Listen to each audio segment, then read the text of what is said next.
apunta a su manejo de las finanzas públicas y si prospera lo inhabilitaría por 5 años para ejercer cargos públicos.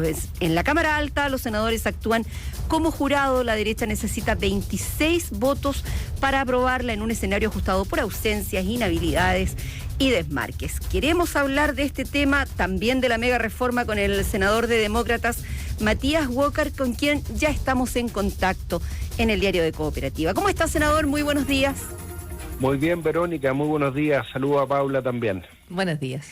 Senador, usted actúa como jurado, por eso no puede anticipar su voto, no es lo que le vamos a pedir, ¿no? Pero desde el punto de vista institucional, ¿con qué estándar debe enfrentar un senador esta acusación constitucional? ¿Como un juicio jurídico o como una decisión política? ¿O como una mezcla? Bueno, Alejandro Silva Bascuñán, un gran constitucionalista, decía que la acusación constitucional es un juicio jurídico-político. Lo que pasa es que a algunos se les olvida que tiene que tener un elemento jurídico. ¿Por qué? Porque es la única instancia donde el Senado asume facultades jurisdiccionales, porque, como bien decían ustedes, no solamente puede declarar culpable o no, en este caso, a un ex ministro de Estado, sino que impone una pena accesoria, que es la de inhabilitación por 5 años para ejercer cargos públicos, incluso la posibilidad de hacer clases en universidades públicas. Entonces, es una facultad que hay que tomarse muy en serio. El Senado actúa como jurado, hay que escuchar a los diputados que van a sostener la acusación, escuchar a la defensa y juzgar la culpabilidad o no en conciencia. El senador Osandón está en Paraguay junto con el presidente Kast. El senador Cruzcoque de Evópoli se inhabilitó. Por lo tanto, del oficialismo habría 24 votos. ¿Qué ocurre si no se logra el quórum necesario, senador, hoy? Si no hay 26 votos, se rechaza la acusación constitucional. Se requiere un umbral de 26 votos para la aprobación, la mayoría absoluta de los senadores en ejercicio. En el caso del presidente de la República, incluso la exigencia mayor es 2/3.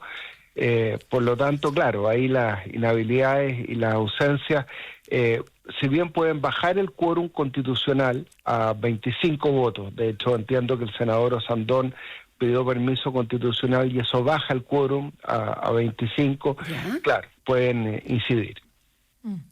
Senador Walker, muy buenos días, le saluda Paula Molina.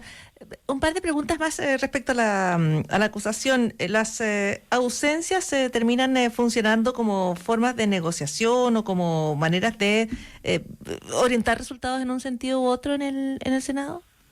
No creo, Paula. Las inhabilidades son un juicio que tiene que hacer cada parlamentario en conciencia. No es que haya un procedimiento de inhabilidad. Leí que el senador Cruzcoque, por ejemplo, se sintió él inhabilitado al haber adelantado un juicio en contra de esta acusación y del mecanismo en general, porque además él ha propiciado un proyecto junto al diputado Chalper que yo voy a apoyar, que me parece muy interesante, que es elevar los requisitos para presentar una acusación constitucional. Yo creo no puede ser que basten 10 firmas para tener al Congreso paralizado un mes por una acusación constitucional cuando hay agendas urgentes en materia de listas de espera en los hospitales, de seguridad, de reactivar la economía. Por lo tanto, yo creo que no hay un trasfondo político. El presidente Kast invitó al senador Osandón a una gira presidencial que es muy importante y, como digo, él pidió permiso constitucional y eso hace bajar la exigencia a 25 votos en este caso. Ya, y usted dice que apoya porque hay hay un apoyo transversal a modificar la cantidad de votos que se requiere para plantear una acusación constitucional, sobre todo porque además las acusaciones constitucionales se están planteando, de acuerdo a la experiencia, por lo menos en varias de ellas, muchísimas de ellas, sin tener tampoco los votos para lograr aprobarlas, lo que hace que todo el ejercicio, no sé cómo lo calificaría usted, innecesario, gratuito. Sí, absolutamente, porque además se ha desnaturalizado, Paula, el sentido de las acusaciones constitucionales.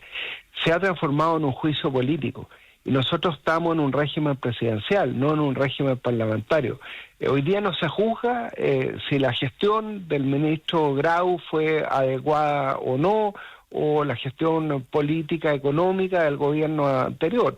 Lo que se determina es si hay un ilícito constitucional o no.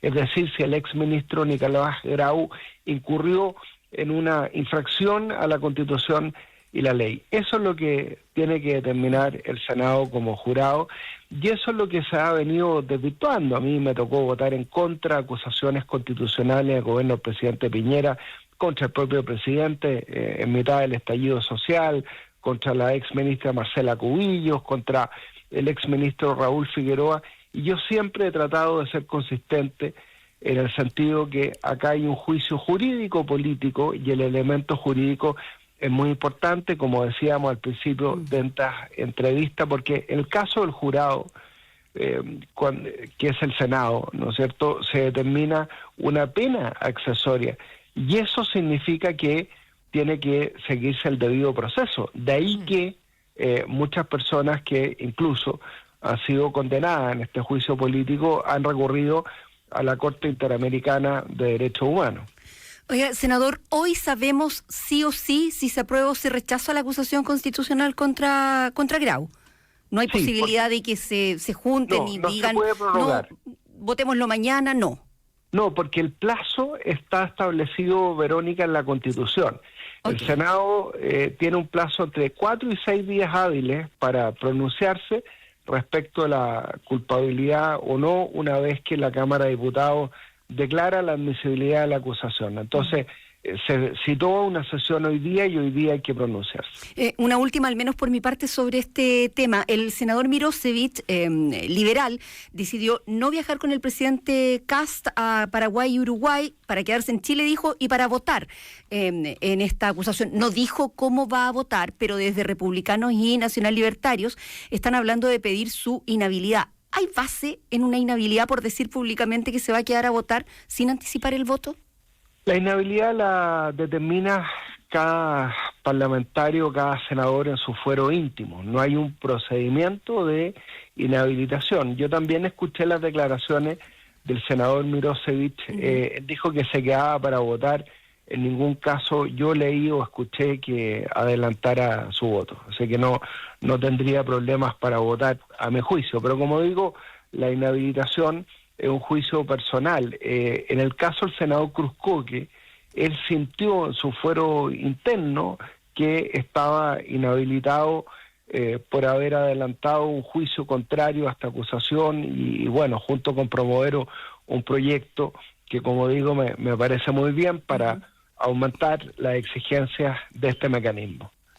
Senador, entre los temas legislativos, bueno, hay varias cosas, la mega reforma, pero quiero partir preguntándole por la conversación y el proyecto que existe para modificar la ley de responsabilidad adolescente, para aumentar las penas para menores que cometan delitos graves. El gobierno ha planteado que se puede impulsar la ley, se ha ya llamado ley Alejandro, pero también dentro de un proyecto más integral. ¿Qué es lo que está pasando con esa discusión? ¿Usted ve que sería el proyecto del senador Longton el que iría avanzando? ¿Se esperaría una modificación o un nuevo anuncio desde el gobierno? ¿Y cómo ve usted esa discusión? A mí me tocó, Paula, legislar el proyecto que creó el nuevo Servicio de Reinserción Social Juvenil. Recordemos que se terminó con el Sename, ¿no? Y se creó un nuevo Servicio de Reinserción Social Juvenil. Ese servicio de reinserción recién se está implementando. Yo diría que la prioridad en este momento, yo he visitado, por ejemplo, el Centro de Reinserción de las Compañías en La Serena, es que efectivamente los adolescentes se puedan reinsertar, se puedan rehabilitar efectivamente con profesionales, evitar la contaminación criminógena, ¿no?, que muchas veces se produce al mezclar a los adolescentes con los adultos que más avesados en el crimen. Y yo diría que más que rebajar la edad de responsabilidad adolescente, lo que hay que fortalecer es el sistema de protección, que los jóvenes menores de 14 años que delinquen estén sujetos a un régimen de protección especial, con revinculación familiar, Por eso era tan importante terminar con el Sename, porque hoy día toda la tendencia es terminar con las residencias y que los niños, los adolescentes, se les dé una revinculación familiar o una vinculación familiar con una familia de acogida, con programas de protección, en que los padres también tengan una responsabilidad. Yo presenté un proyecto de ley hace 2 años atrás que se llama Nuestros hijos, nuestra responsabilidad. Y creo que a veces en el debate se nos olvida que los padres también tienen que asumir responsabilidad por el cuidado de sus hijos. Entonces yo espero que esta sea la oportunidad para tener una discusión mucho más integral al respecto. Senador Matías Walker, nos quedó todo lo de la mega reforma, de lo que ya hemos conversado en otras oportunidades, para una próxima entrevista. Muchas gracias por conversar con el Diario de Cooperativa. Pero nos queda harto tiempo de tramitación, así que ahí vamos a poder conversar. Nos queda. Muchas gracias, senador. A ustedes. Buen día.